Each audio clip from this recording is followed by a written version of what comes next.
creationism is precluded entirely by dozens upon dozens of well-known facts of the natural world, from the radioactive decay law, the speed of light, and the nature of the geologic column, to the statistics that surround common ancestry, the fossil record, and our genetic relationship to the rest of the primates, mammals, and really just the entire tree of life.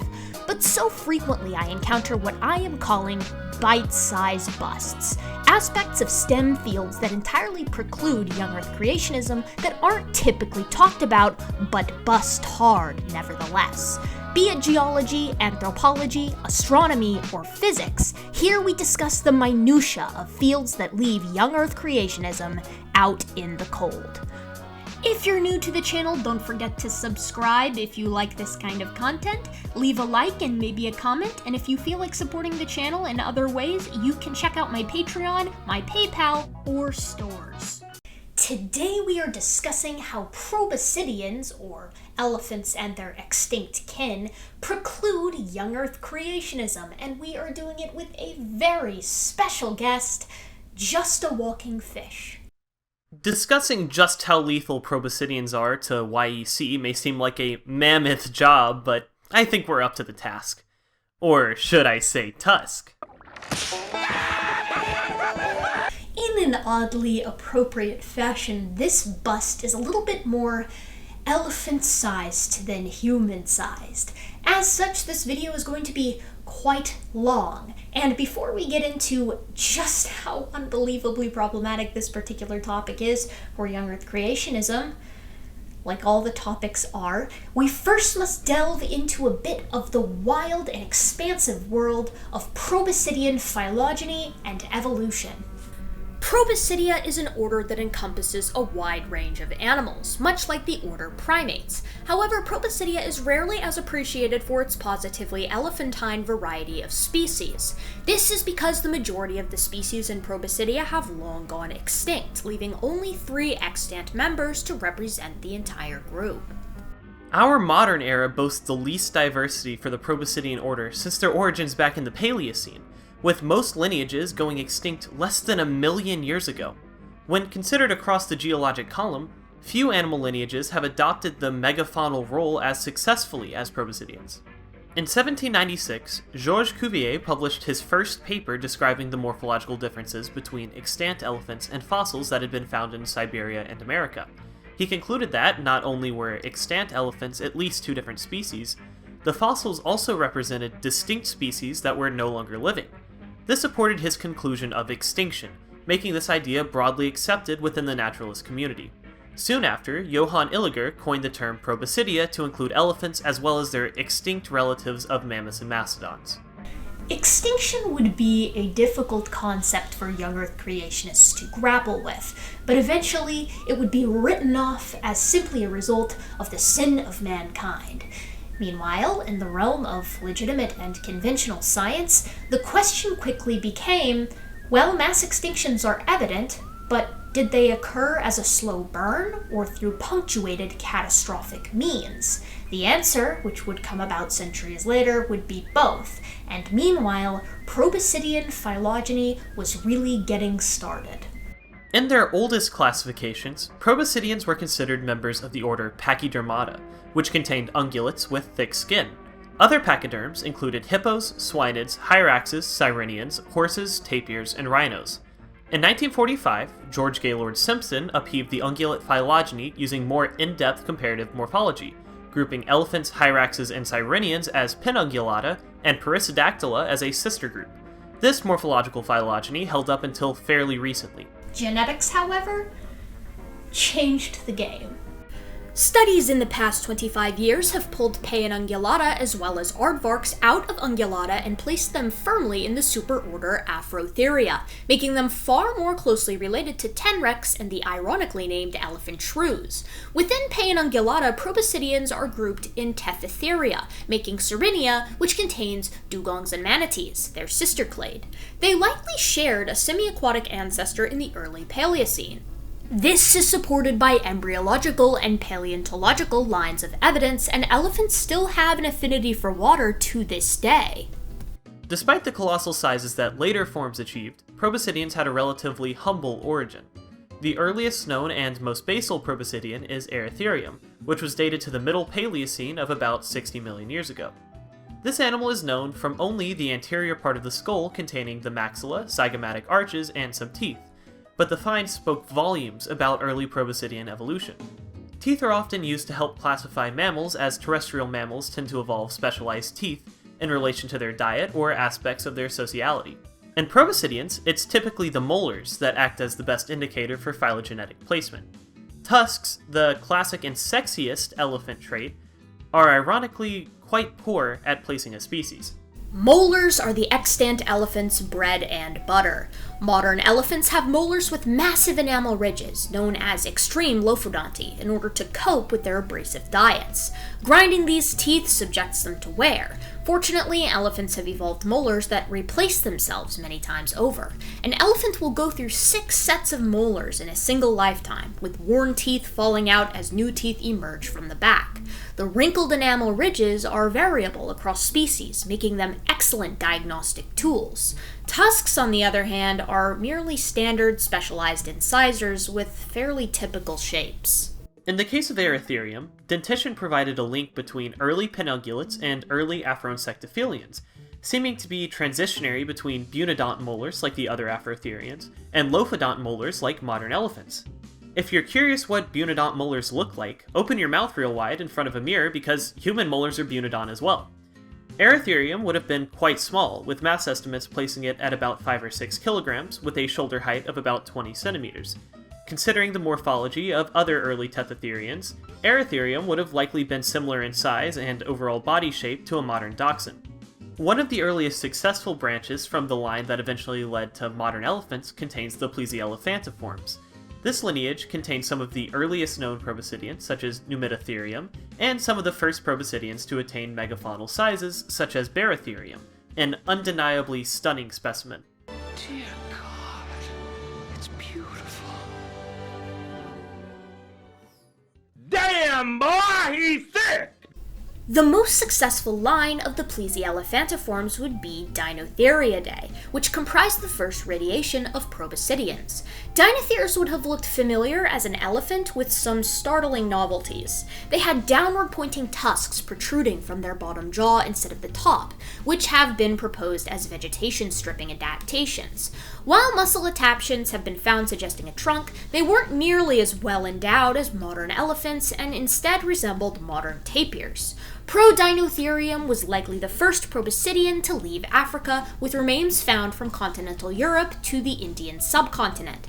It was also likely that Prodinotherium was the biggest proboscidean that the world had yet seen, being comparable to the modern Asian elephant. This genus eventually gave rise to the even more monstrous genus Dinotherium.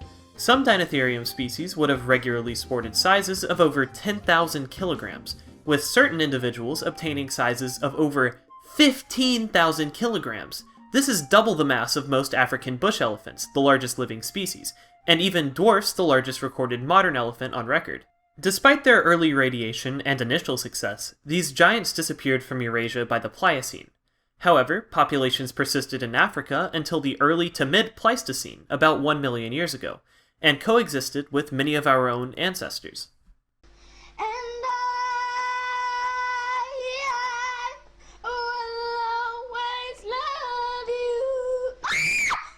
The Plesioelephantiforms formed a sister clade to the Elephantiforms. I know, scientists are real creative with their naming conventions.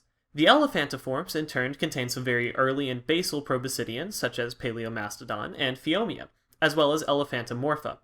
Elephantomorpha can be notally defined as containing all descendants of the last common ancestor between modern elephants and mastodons. The relationships within this clade were initially based on hyoid characteristics, but these conclusions have later been confirmed by other morphological and genetic studies. Elephantomorpha is fascinating in that it just really doesn't have that many dead ends. Every one of the lineages is independently highly successful at what they do, with many different kinds of generalists and specialists. In fact, most of them didn't go extinct until the modern era. As previously mentioned, the most basal elephantomorphs are the mastodons and their close relatives within the family Mammutidae, which branched off over 28 million years ago and formed the second proboscidean radiation. Mammutidae should not be confused with the mammoth-containing genus Mammuthus, which will be touched on momentarily. As if to be intentionally confusing, the genus containing true mastodons is named Mammut because they were originally thought to be close relatives of true mammoths. Due to the totally reasonable and never flawed scientific naming conventions, this name stuck, as the use of mastodon did not appear until 25 years after mammut.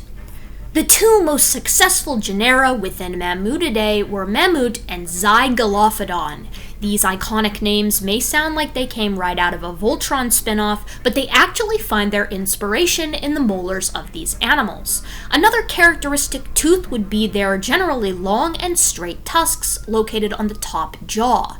They also often had smaller tusks on the bottom jaw, but these would usually have been obscured by their bottom lip and trunk. Imposing tusks were indeed the fashion of the time. One such example of massive tusks comes from Mammut or Zygolophodon borsoni, depending on who you ask, and it came with an equally impressive body size. M. borsoni may have weighed up to 16,000 kilograms on average, likely making it the third largest land mammal to have ever existed. Sometime by the end of the Pliocene to the beginning of the Pleistocene, Mammutidae had mostly gone extinct in the Old World, but it continued to thrive in North America until Mammut americanum went extinct around 10,000 years ago. The next most plesiomorphic clade within Elephantomorpha is Gomphotheridae, or at least that's the traditional view. Studies have shown that Gomphotheridae is all kinds of polyphyletic. Collagen sequencing on one of the most iconic Gomphotheres, Nodia mastodon, which lived in South America during the late Pleistocene, has provided evidence that it may have been more closely related to the American mastodon. Another, more recent study has grouped Gomphotheres with mastodons based on, surprise surprise, tooth morphology. These are exciting times for Proboscidean phylogeny, and since this research is still in its infancy, I will be going with the phylogenies established by Mote et al. In 2016. I would just like to warn anyone that this may be conclusively overturned within the next few years, and in general, Gomphotheridae should be thought of more as an evolutionary grade between mastodons and elephants than a true clade. Future-proofing out of the way, let's talk about some cool animals. The genus Gomphotherium is one of the earliest and most basal Gomphotheres. Like many other early Gomphotheres from the Miocene, Gomphotherium has earned the moniker shovel tusk for obvious reasons, though later Gomphotheres either greatly reduced or entirely lost those characteristic bottom tusks. Dietary and wear studies have shown that these Gomphotheres used their bottom tusks similarly to how modern elephants use their top tusks, which has led some to conclude that competition with elephants caused this reduction in bottom tusk prominence. Now, despite originating in and radiating out of Africa, the Gomphotheres were most successful in the New World. The introduction of mammoths and mastodons coincides with the loss of North American Gomphotherian diversity, but they remained prominent in South America, being likely the latest surviving non-elephantid Proboscidean. We likely have these guys to thank for avocados. The large seeds indicate that Gomphotheres would have likely been their primary disperser. Avocados! Thanks! I went back and forth on if I should include Anonchidae since they're often grouped in as Gomphotheres, but I thought they were worth mentioning since we're trying to make this the most comprehensive guide to Proboscidean phylogeny on YouTube. They're primarily distinguished from Gomphotheres by having more derived tetralophodont molars as opposed to the basal trilophodont molars, which, despite this naming confusion, both of these are still technically bunodont. Don't ask me why. They had a very large distribution, and a few late surviving genera survived well into the Pleistocene. We are at last to the final group of Proboscideans that aren't considered elephants. Stegodontidae was, in a shocking turn of events, a very successful group. They were most successful in Asia, with some reports claiming that they survived in China until about 2100 BCE, which means that they would have barely missed the Shang dynasty by about 500 years. Unfortunately, these particular studies are highly disputed at the moment, so the latest confirmed stegodonts come from the late Pleistocene. Stegodonts had true lophodont teeth, similar to what we see in modern elephants, though it is generally thought that this is due to convergent evolution. Studies suggest that they likely had a greater population density than the living genus Elephas, despite coexisting in the same environments. The authors speculated that this was likely because of its more generalized browsing diet, and this prediction was later confirmed, adding it to the thousands upon thousands of accurate predictions rooted in evolutionary theory throughout the years. And that is the gold standard of science, isn't it? While not larger than Mammut borsoni or Dinotherium giganteum, Stegodons zdansky would have still dwarfed most modern living elephants, coming in on average at 12,000 kilos. To complement the absurd sizes found in some Stegodonts, many lineages independently underwent insular dwarfism, a phenomenon that includes island dwarfism. Perhaps the most well-known case is that which occurred on the island of Flores. In the late Pliocene, a population of Stegodon elephantoides became stranded on the island, eventually evolving into the smallest known species of Stegodon, Stegodon sundari, with a mass estimate of 300 to 400 kilograms and a shoulder length of 0.9 meters, about the size of a wild boar. In the mid-Pleistocene, Flores underwent a fairly significant faunal turnover, with Stegodon sundari going extinct. Sometime after this, Flores was recolonized by the neighboring Javan species Stegodon trigonocephalus. By the late Pleistocene, another dwarfed Stegodon had evolved, Stegodon florensis insularis, which stood about 1.3 meters tall and weighed about 600 kilograms. While small, it never got to the tiny stature of Sundari. Scientists theorize that this was due to predation. Flores's mid-Pleistocene faunal turnover was an overhaul of the entire ecosystem, and new arrivals included Komodo dragons and even an archaic human species, Homo floresiensis, which, if you're watching Erica's channel, I'm assuming you're familiar with. Plug your content! Sorry, something weird was in my throat.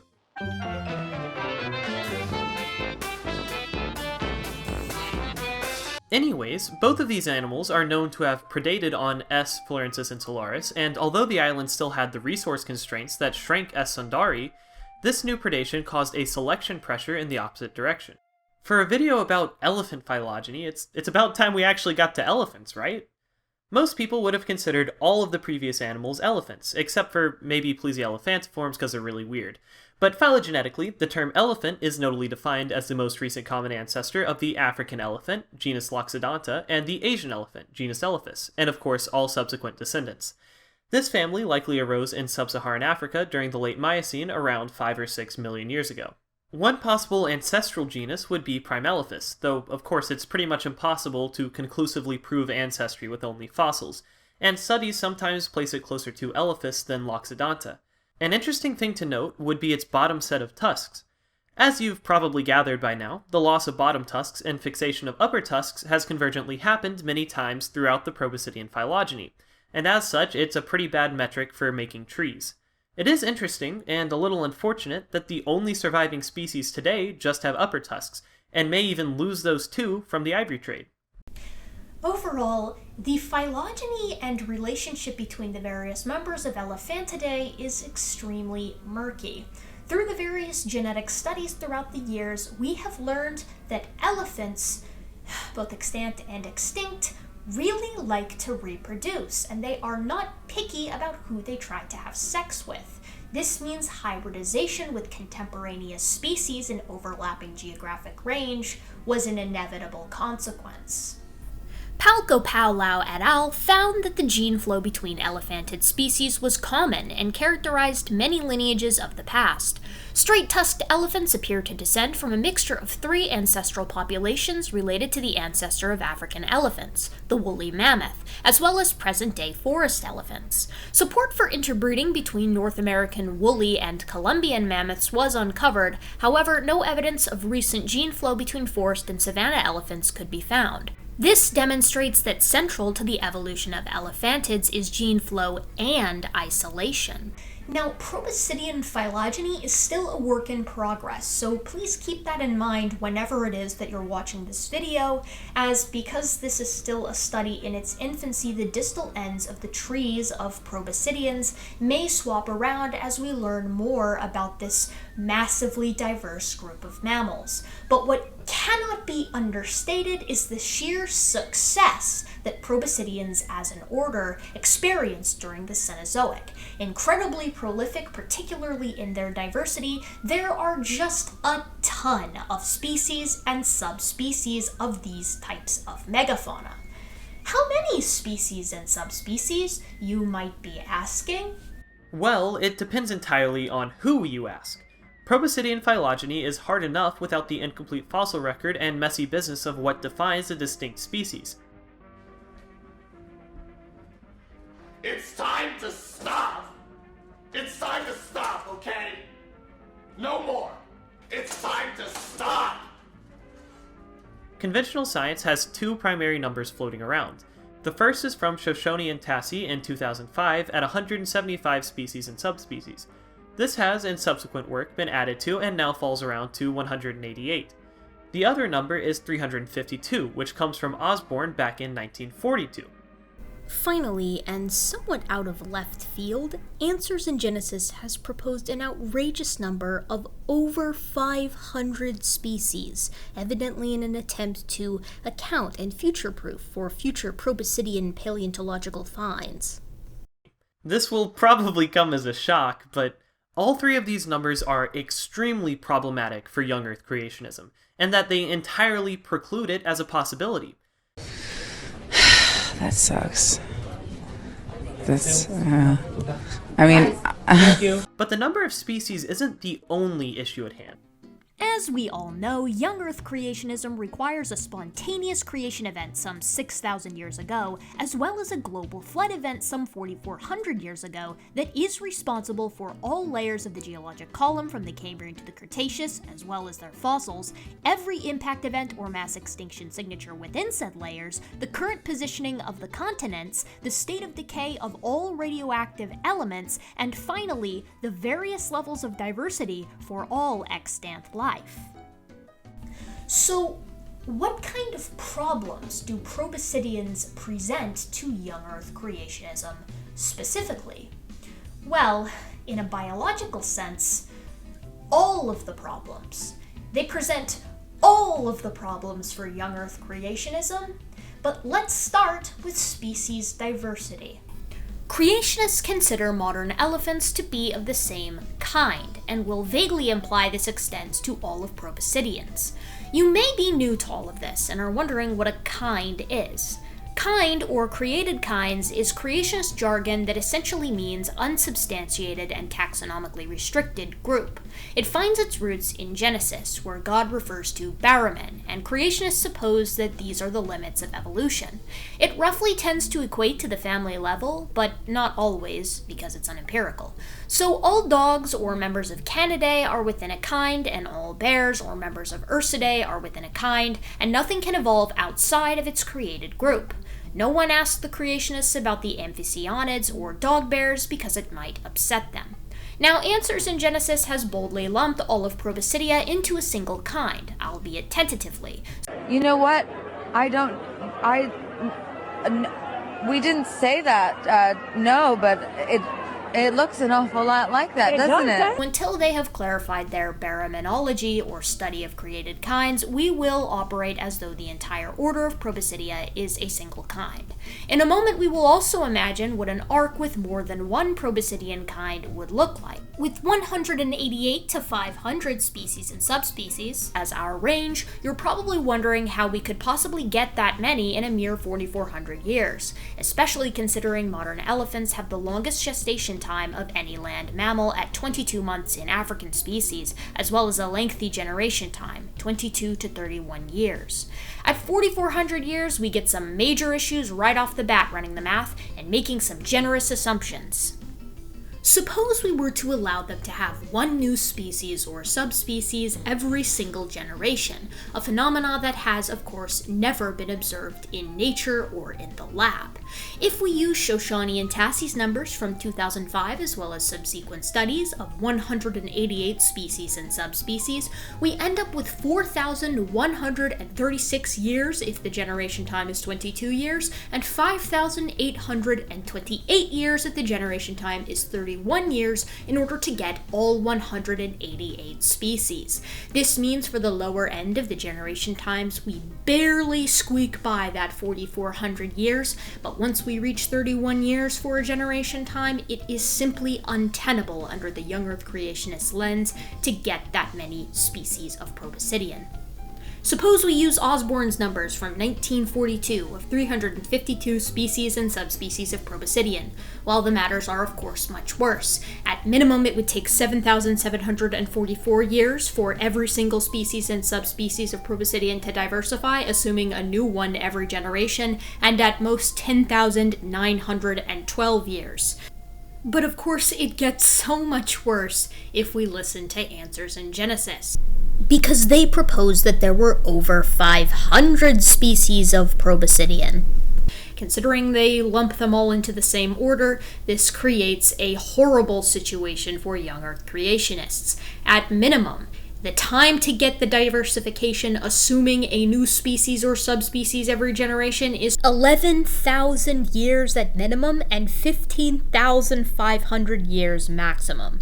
Well, just as I thought, trash. Answers in Genesis's own numbers preclude young Earth creationism. Their own numbers BTFO them. There is not a modicum of possibility here. And even assuming that speciation could occur at this level, meaning a new species every single generation, this is something, again, that we have never observed in nature, not even in the fastest replicating organisms. Even with that, we still don't get there. So that's it then, right? 4,400 years doesn't work, and young Earth creationism is definitively precluded by the existence of Proboscidean diversity. Wait, Gutsick Gibbon, you ran those numbers with 4,400 years? Why, yes, Walker. I wanted to give them the time frame that they propose in their model. Well, that's not the number AIG proposes.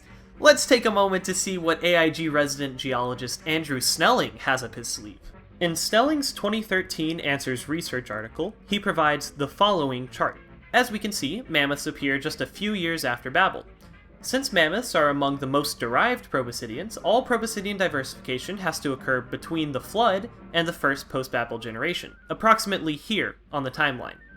According to Snelling's graph, Peleg gave birth to his son Ryu at the age of 30, so this time span only represents 130 years.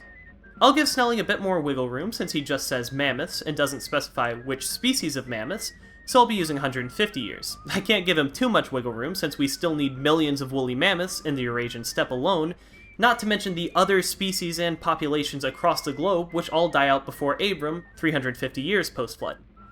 Thus, according to Snelling and AIG, all Proboscidean diversity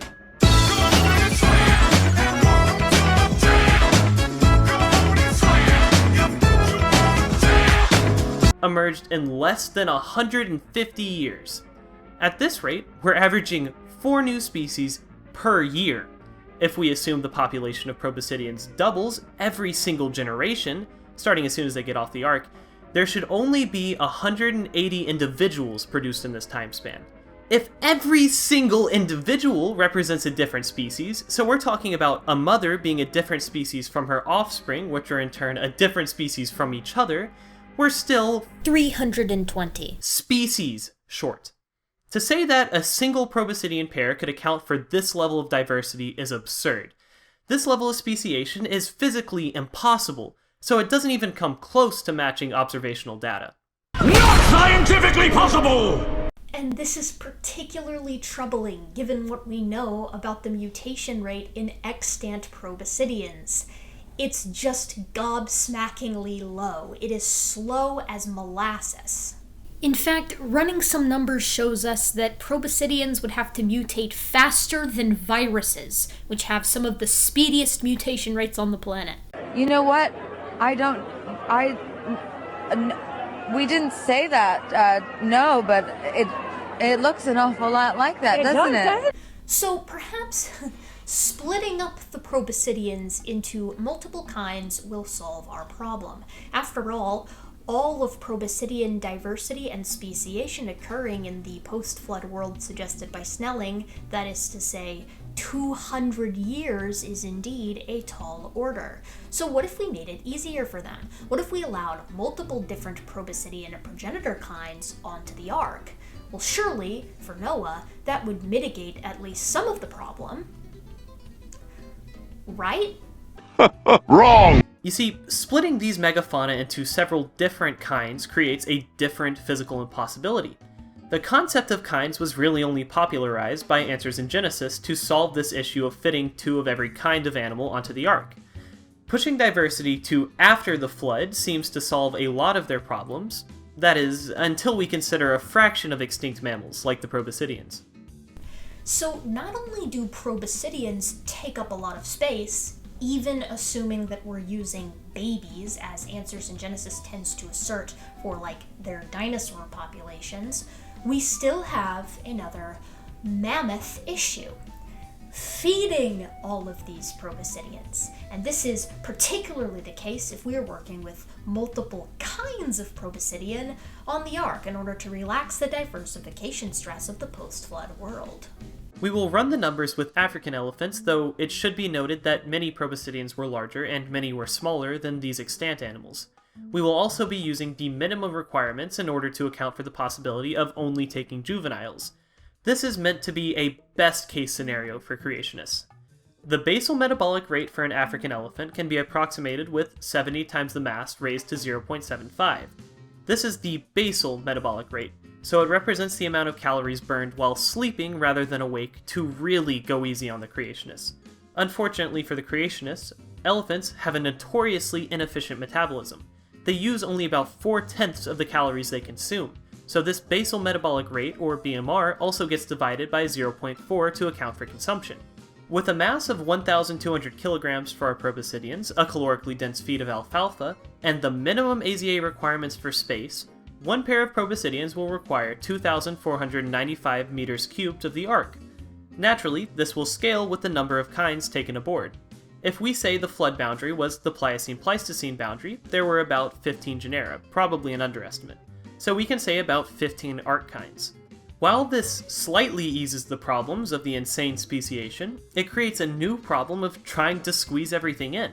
Per AIG and their eyesore attraction, the total ark volume was 62,600 meters cubed. This means if we have 15 Proboscidean kinds on the ark, 60% of the total ark volume would be needed just for these animals during the year aboard the boat. I got 7 Mac 11s, about 8 38s, 9 9s, 10 Mac 10s, the shits never end. You can't touch my riches, even if you had MC Hammer and them 357 bitches. 15 Proboscidean kinds alone, requiring over half the space on the ark, leaves very little for the equally as ravenous and even larger sauropods, hyracodontid, and brontotherids, among others. Essentially, there isn't even close to enough space if we give the creationists multiple Proboscidean kinds, leaving them to pick their poison. Too much speciation after the flood, or not enough room during the flood. Both create physical impossibilities, particularly when in consideration with the other animals aboard. Assorted other obvious problems are also abound. For instance, there are millions of frozen mammoths in the northern hemisphere, requiring a great deal of hyper-repopulation to explain, but evidently this only occurred in these animals and not Gomphotheres or Mastodons. There is the issue of plant recolonization of a salted and sterilized world, particularly for larger animals that require hundreds of thousands of calories and near constant browsing to fuel their massive bodies. There are dozens of appearances of African and Asian elephants in cave art dated much older than 6,000 years. Of course, many creationists will simply assert that radiometric dating does not work, so those paintings must be considered in their relative age, which is still a problem when in conjunction with their own biblical history.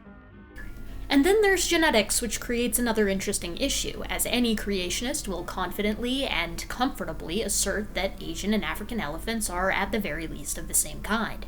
They will bolster this by remarking that they are, of course, elephants, morphologically and genetically. A 5-year-old could tell this. Humans and chimps, however, are simply not of the same kind, with humans special non-animals and chimpanzees lowly apes. The issue is humans and chimps share 98.8% of their genome, and Asian and African elephants share 95%, not to mention mastodons, which we've also sequenced. Thus, creationists must either separate the Asian elephant and African elephant kinds, meaning we effectively have 500 Proboscidean kinds and thus the ark is impossible, or admit that humans are members of the same kind as chimps. As our creationist friends like to say, genetics are what matter, and it seems indeed that the genes have spoken. Whether it's by their sheer species richness, gargantuan appetites, or genetic relationships to one another, Proboscideans trample Young Earth creationism flat. Though unfortunately, as with any problem for the Young Earth model, if you can even call it that, I fully expect creationists to continue ignoring this amazing group of animals. Proboscideans are a stunningly diverse group of mammals who have thrived throughout the Cenozoic. They lived alongside our own ancestors in the African savannas all the way to the northern steppes of Eurasia, leaving an impression on our ancestors wherever humans and Proboscideans meet. They truly made a mark on our culture that extends to this very day. Join us next time, my gentle and of course very modern apes, for another bite-sized bust, although perhaps a bit more bite-sized than this one, to some big pseudoscience.